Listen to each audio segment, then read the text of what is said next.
Capital mind के founder and CEO दीपक शिनॉय जुड़ गए हैं। दीपक, गुड आफ्टरनून। कैसे देखें इस मार्केट के मूव्स को, क्योंकि एक क्लियर कट मार्केट ने एग्जिट पोल की एक्सूबरेंस पे शायद ओवर रिएक्शन दिया, फिर कल के एक्चुअल नंबर्स पर क्योंकि वो बेस इतना बड़ा बन गया था उस तरीके की रिएक्शन आई, और आज मार्केट ने वापस ऑलमोस्ट वो सारे लॉसेस कवर किए। आपका क्या व्यू बन रहा है? आई थिंक ये जो अगर आप फ्राइडे रात को सो गए होते और आज सुबह आज अभी अभी उठ के होते तो आपको लगता है कि कुछ हुआ ही नहीं है। तो एक्चुअली हुआ ऐसा है कि मार्केट ऐसे आप बच्चों को ज्यादा शुगर कुछ देते हैं तो जैसे हाइपर एक्टिव हो जाते हैं, उस तरह से आई थिंक मार्केट इसी तरह से रिएक्ट करता है न्यूज के ऊपर। अगर कोई न्यूज आ जाती है वो बिला वजह एक्साइट भी हो जाती है और फिर उदास भी हो जाती है। आई थिंक उस इसी में मार्केट बनता है। आई थिंक इसी में अपॉर्चुनिटीज आती हैं, उसी में मार्केट बनता है। आई थिंक ये होना चाहिए कि अगर आप लॉन्ग टर्म इन्वेस्टर हो तो आपका फोकस, जैसे हम अगर पीएमएस में पीएमएस में हमारे कस्टमर्स के जो इक्विटी में इन्वेस्टमेंट्स हैं उसको हम इससे देखते हैं कि क्या कोई पॉलिसी चेंज हुआ है या होगा जो जिससे कि हमारे जो लॉन्ग टर्म स्ट्रैटेजीज अफेक्ट होंगे, because we have bet on infrastructure, defence, railways. अगर ये इन चीजों में अगर कोई बदलाव आता है गवर्नमेंट की पॉलिसीज में तो फिर हम शायद कुछ चेंज कर सकें। नहीं तो एक्चुअली अगर कुछ चेंज नहीं हुआ है तो शायद हम पोर्टफोलियो को भी चेंज ना करें या फिर और खरीदें, क्योंकि अगर कैश है तो उस कैश को डिप्लॉय किया जा सकता है। वही चीज कर सकते हैं। हम ये नहीं कह सकते कि सब कुछ बदल गया है, वेट करो। अब वेट करते हैं कि क्या होगा उसके बाद ही डिसाइड करेंगे। बट जरूर ऑफ कोर्स वेट कीजिए। बट आई थिंक ये भी देखना जरूरी है कि क्या एक्चुअली असल में कुछ चेंज हुआ है कि नहीं। मैं फिर आपसे ये पूछना चाहूंगी दीपक, कंसिडरिंग मई के महीने में बहुत ज्यादा फियर था, वो एंटिसिपेशन में लोग perhaps they were over thinking it, और वो एक कल और आज में वो थोड़ा सा पैनिक मार्केट में दिखा है। क्या उस अभी ओवर दैट हम्प, सवाल ये है। और यहाँ से फिर आप क्या कॉन्फिडेंटली नए सिरे से तेजी की पोजीशंस लेने में कंफर्ट देख रहे हैं, या फिर ये कुछ फियर फैक्टर चलने वाला है समय के लिए? आई थिंक मेरे हिसाब से तो एक्चुअली फंड मैनेजर्स हैं तो यूजली हम यही कहेंगे कि लॉन्ग टर्म में तो तेजी ही है, लेकिन उस तेजी का एडवांटेज लेने के लिए कुछ टाइम में फियर आना, डर का माहौल होना बहुत जरूरी भी है, क्योंकि उसी वजह से अपॉर्चुनिटीज आती हैं। तो अभी क्या जैसे हुआ है ये जिस तरह से मार्केट चेंज हुआ है, लोगों ने कहा कि देखो ये सेक्टर नहीं चलेगा, ये वाला सेक्टर चलेगा। आई थिंक उसके लिए अभी डेटा हमारे पास नहीं है, वो बजट के बाद ही आएगा कि क्या एलोकेशंस चेंज हुए हैं। अभी तो एलोकेशंस और कल जो स्पीचेस हुए थे उसमें तो यही नजर आ रहा है कि बिल्कुल यही चीज आएगी कि जो पहले हम फोकस कर रहे थे इंफ्रास्ट्रक्चर, डिफेंस, सेमीकंडक्टर्स, उसमें वो जारी रहेगी। तो उस वजह से मुझे ये नहीं लगता कि अभी मेजर चेंजेस होनी चाहिए एटलीस्ट आपके लॉन्ग टर्म अप्रोच में। लेकिन ये मैं नहीं कह सकता कि आगे और तेजी इसी साल आएगी या फिर नेक्स्ट ईयर आएगी। आई थिंक लॉन्ग टर्म में अगर हम देखें तो इंडिया की जो ग्रोथ स्टोरी है वो अभी भी स्ट्रांग है। और जिस तरह से लास्ट फ्राइडे को जीडीपी का डेटा आया था कि नियरली 8% का ग्रोथ था फोर्थ क्वार्टर में, और पूरे साल का 8.2% था। ये बहुत अच्छा ग्रोथ है इन रियल टर्म्स। लेकिन आगे आके अगर हम इसको मेंटेन करें तो आई थिंक हमारे जो वैल्यूएशंस हैं कुछ कंपनीज के, यहाँ से 5 गुना 6 गुना और ज्यादा हो सकती हैं लॉन्ग टर्म में। ये नहीं कह सकता कि 2024 में होगा या 2026 में। दीपक, आपने कहा कि थोड़ी सी अनसर्टेनिटी रहेगी, लेकिन पिछले कुछ सालों में जिस तरह के रिटर्न्स बने हैं और लार्जली डबल डिजिट रिटर्न्स, मोटा पैसा बना है मार्केट में, क्या ये साल सिंगल डिजिट रिटर्न्स तक ही सीमित रहेगा? क्योंकि शायद विदेशी ब्रोकरेजेस की चिंता यही है, they saying about high single digit 8-9%, उससे खुश रहना चाहिए, या दिल मांगे मोर अभी भी? दिल तो कभी मांगना रुकेगा नहीं। लेकिन आई थिंक एक तरह से आपको मेरी तरफ से ये है कि लॉन्ग टर्म एक्सपेक्टेशंस जो है 12% के करीब होना चाहिए, मतलब साल 12%। आपका पैसा 6 साल में डबल होना चाहिए। वो नॉर्मल इकोनॉमी है, जैसे आप इकोनॉमिक ग्रोथ में 6-7% का आपका इकोनॉमिक ग्रोथ आता है, 5-6% का आपका इन्फ्लेशन हुआ करता है।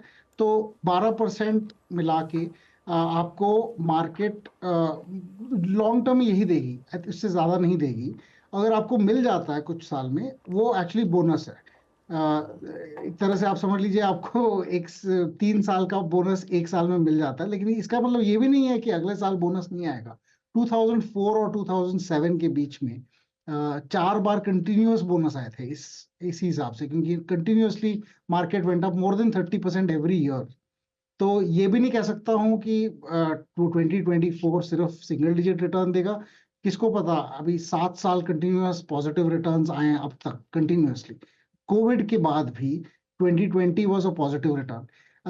तो मैं यहाँ पे बैठ के जून में ये नहीं कह सकता कि दिसंबर तक सिंगल डिजिट ही होगा और रहेगा, या फिर 3 डिजिट होगा, या फिर नेगेटिव होगा। आई थिंक कुछ भी हो सकता है, बट फ्रॉम माई पर्सपेक्टिव अच्छी बिजनेस अगर है तो मैं अगर अभी भी लूं, और अगर 3 साल में इसका बिजनेस डबल हो जाए या फिर 1.5 टाइम्स हो जाए, दैट इज स्टिल गुड।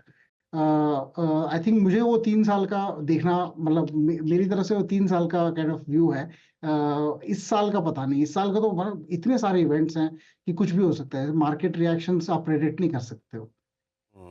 अच्छा दीपक जी, नमस्कार, वीरेंद्र बोल रहा हूँ। वीरेंद्र। ये जो कल बाजार का एक समय फियर ये था कि पता नहीं, ये सरकार रिपीट होगी कि नहीं होगी, ये लीडरशिप रिपीट होगी नहीं होगी, क्योंकि एक समय 12 से 1 बजे के बीच में, 2 बजे के बीच में एनडीए के नंबर्स मेरे ख्याल से 285 के आसपास आ गए थे।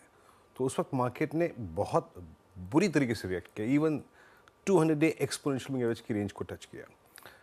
अब एनडीए के नंबर्स को देखने के बाद, बीजेपी के नंबर्स को देखने के बाद, और आई थिंक इस कोएलिशन गवर्नमेंट में जो 2 मुख्य पार्टी होंगी उनको रीड करने के बाद, स्पेशली टीडीपी, वो तो काफ़ी बड़े रिफॉर्म्स के लिए जाने जाते हैं, और जेडीयू, एक बार के लिए निजीकरण से उनकी थोड़ी दूरी हो सकती है, बट जो कामकाज मोदी जी ने या फिर मोदी सरकार ने रेलवेज के लिए किया है या फिर डिफेंस के लिए किया है, उससे कोई परेशानी होगी उनको क्या?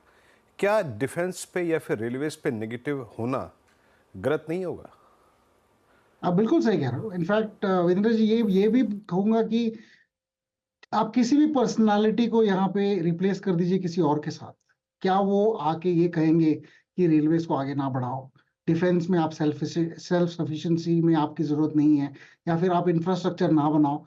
कोई ऐसे नहीं कहेगा। अगर आप ये भी देखें, पिछली बार जब ये गवर्नमेंट 2013 से 2014 में ये जो गवर्नमेंट बदली थी पहली बार, इस कांग्रेस से they come to UP to NDA, उस टाइम पे भी लोग कह रहे थे कि आधार जितना काम हुआ है आधार में वो तो खत्म हो जाएगा, क्योंकि नई गवर्नमेंट तो उसको बैन कर देगी, निकाल देगी।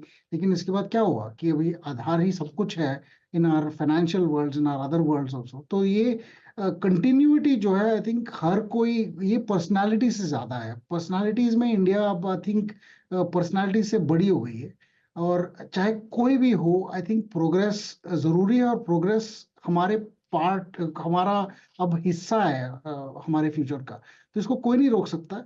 हाँ, आप जरूर डर रहता है हमेशा कि कोई और आएगा क्या रोक देगा, लेकिन आई थिंक ये कभी होता नहीं है, और वो सिर्फ डर है इस टाइम पे, कि मतलब उस टाइम पे डर था 1 घंटे के लिए। लेकिन अगर मैं ये भी कहता कि अगर रिजल्ट कुछ और भी होता, तो मैं शायद 10 दिन बाद पता लगता कि वो उतने डर की जरूरत नहीं है। तो आई थिंक अभी का जो रिजल्ट आया वो तो बिल्कुल आई थिंक साफ कर देता है कि प्रोग्रेस कंटिन्यू होगा, लेकिन उसके स्पेसिफिक कॉन्टोर्स हमें बिल्कुल नहीं पता है। वो आई थिंक वो सामने पता लग जाएगा in the next budget and so on. बिल्कुल। अच्छा, दीपक जी, फिर यहाँ पर इस समय अगले कुछ महीने क्या थोड़ा डिफेंसिव रहना बेटर रहेगा?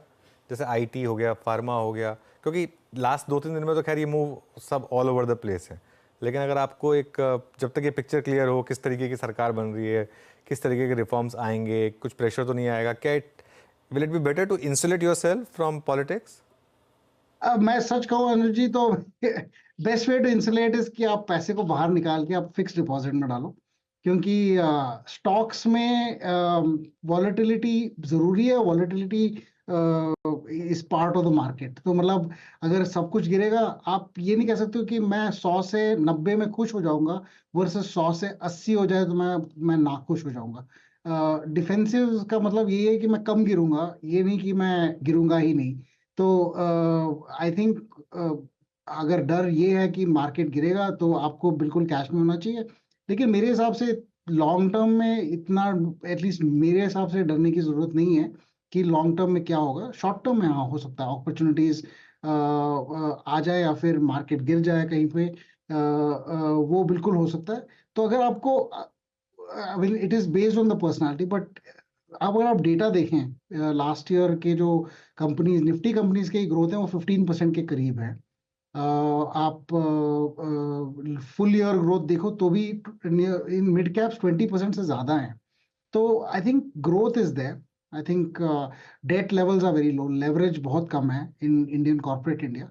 तो इस हिसाब से अगर देखो तो I think nothing changes even for the next 3-4 months. अगर आपको ये नहीं करना है कि अब निकलूंगा 3 महीने बाद मार्केट ऊपर भी चला जाए फिर भी मैं पैसे वापस डाल दूंगा, क्योंकि अगर मार्केट ऊपर जाता है और आप पैसे नहीं डालते हो तो आप और रिग्रेट करते हो कि मैं क्यों निकला। वो रिग्रेट नहीं होना चाहिए। इसलिए मैं ये कहता हूँ कि आप कुछ मत करो, you don't overdo the investment, also don't try to take out the money. It is I Deepak ji, think easier that way. लेकिन हाँ। डर है बिल्कुल, तो डिफेंसिव में नहीं जाना चाहिए, कैश में जाना। एक जरा आप दीदार कीजिए दीपक जी, आज निफ्टी ऑटो इंडेक्स का 24,299 ऑल टाइम हाई, मतलब को सेक्टर्स में या फिर एग्रेसिव सेक्टर्स में। हालांकि इस बार की मंथली फिगर्स थोड़ी सी कमज़ोर थी, इसमें खुद राय नहीं है, बट आपका ऑटो पे व्यू क्या है? और जो स्ट्रेंथ ऑटो दिखा रहा है, look at M&M, I mean मात्र इस अर्निंग सीजन में 500-600 रुपये स्टॉक चला है। अभी ऑटो में आप लोगों ने कहाँ कहाँ पर शॉपिंग किया है? हमारे पास सिर्फ M&M है, हमारे पास ज्यादा होने चाहिए थे। लेलैंड के भी तो क्या रिजल्ट्स आपके पास इस काफी, मतलब जो नंबर्स काफी अच्छे आए थे, वक्त बट मेरे हिसाब से ऑटो कंज्यूमर डिस्क्रेशनरी में आता है, इनमें ड्यूरेबल्स में आता है। जो जैसे जैसे इंडिया गेट्स रिचर, कि लोगों के पास पैसे आते जाते हैं, इंक्रीजिंगली मोबाइल हो जाते हैं, पहले बाइक्स खरीदते हैं फिर कार्स, और अगर लॉजिस्टिक्स इंफ्रास्ट्रक्चर जैसे इंप्रूव होती है तो ट्रक्स और ट्रेन्स की बारी आती है। तो आई थिंक इसमें सारे ही जगह अलग अलग अपॉर्चुनिटीज हैं। शायद टू व्हीलर्स में अब अपॉर्चुनिटी वापस आने लगी, क्योंकि अभी 20% 22% का ग्रोथ दिखाई दे रहा है compare to last year. Passenger car में सबसे कम, और फिर कमर्शियल व्हीकल्स में भी अभी I think second in line is commercial vehicles. वहाँ पे काफी इंटरेस्ट आ रहा है in general. I think overall जैसे इकोनॉमी बढ़ती है और कंटेनराइजेशन आता है, कमर्शियल व्हीकल्स में भी इंटरेस्ट और मतलब चेंज होगा। पुराने ट्रक्स के बजाय वो चैसी वाले ट्रक्स आएंगे जिसपे आप सिर्फ कंटेनर्स डाल के निकाल सकते हो। ये वाला पार्ट अभी आना बाकी है, ये डेडिकेटेड फ्रेट कॉरिडोर के बाद आएगा। So I am excited about it fundamentally. And I don't know why, क्यों आज ऊपर गए हैं दोनों। I mean both passenger cars and commercial vehicle stocks. लेकिन मुझे लगता है लॉन्ग टर्म में इनका अच्छा फ्यूचर है। हमारे पास एक है, लेकिन हम शायद और कंसिडर करें। सीजी पर क्या दीपक आप लोगों का एक्सपोजर बढ़ा है? क्योंकि कल और आज में कल यूएसएल चल रहा था, आज ऑफ कोर्स फॉलो थ्रू देखने को मिला है। एचयूएल कल की गिरावट में अपने आप को संभालने की कोशिश कर रहा था और आज भी करीब 6-8% तक की गेंस देखने को मिले हैं। तो अभी एक्चुअल में और एफएमसीजी में ज्यादा इंटरेस्ट नहीं है, क्योंकि लोग कितना ही टूथपेस्ट यूज करेंगे, कितना ही सोप यूज करेंगे एक्स्ट्रा। अगर आप देखें ग्रोथ उसमें 10-12-15% ही है। हमें ऐसे सेक्टर्स में ज्यादा इंटरेस्ट है जहां पे आप 25% का ग्रोथ देख सकते हो। आई थिंक ऐसे सेक्टर्स में बहुत सारी कंपनीज हैं जो कल काफी गिरे भी थे, और अभी भी अपॉर्चुनिटीज हैं लॉन्ग टर्म के लिए। और हमें लगता है लार्ज कैप्स में भी, पीएसयूज में भी अपॉर्चुनिटीज, जहाँ पे LIC जैसे कंपनीज हैं, जहाँ पे आई थिंक उनकी वैल्यूएशन और ज्यादा होनी चाहिए, क्योंकि उनका जो वैल्यूएशन गैप है वर्सेस प्राइवेट सेक्टर इंश्योरर्स इतनी ज्यादा है। एक जगह आप 60% ऑफ एम्बेडेड वैल्यू दे रहे हो मार्केट कैप में, और दूसरी जगह जैसे HDFC लाइफ में आप 250% दे रहे हो, 2.5 टाइम्स। तो वहां पे वैल्यूएशन गैप्स इतने ज्यादा हैं कि आई थिंक अभी भी और वक्त है इसको नैरो करने का। लेकिन हम ऑलमोस्ट फुली डिप्लॉयड थे कल तक, और अभी भी जो एक्स्ट्रा कैश थोड़ा सा बचा हुआ था हम उसको कंटिन्यू कर रहे हैं डिप्लॉयमेंट में।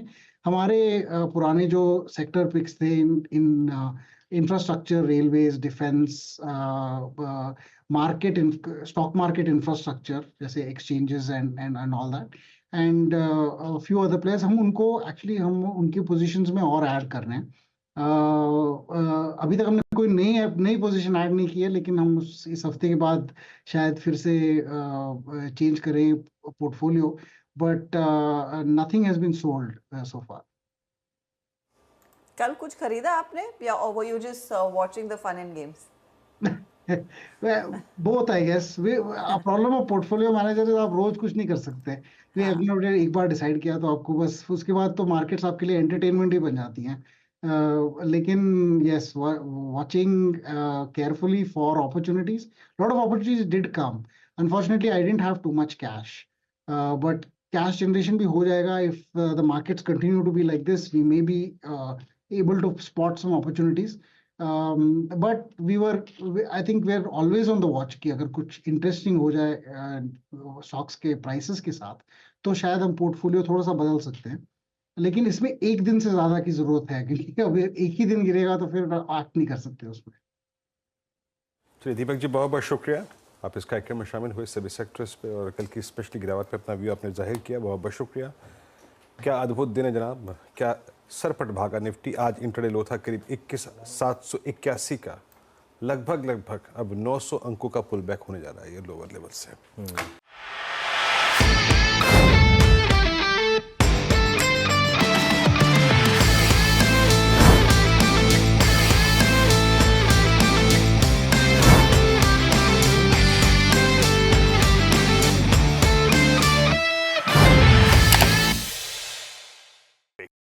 बता दें कि मनी कंट्रोल पर दिए गए विचार एक्सपर्ट्स के अपने निजी विचार होते हैं।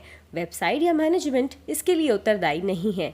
यूजर्स को मनी कंट्रोल की सलाह है कि कोई भी निवेश निर्णय लेने से पहले सर्टिफाइड एक्सपर्ट की सलाह लें।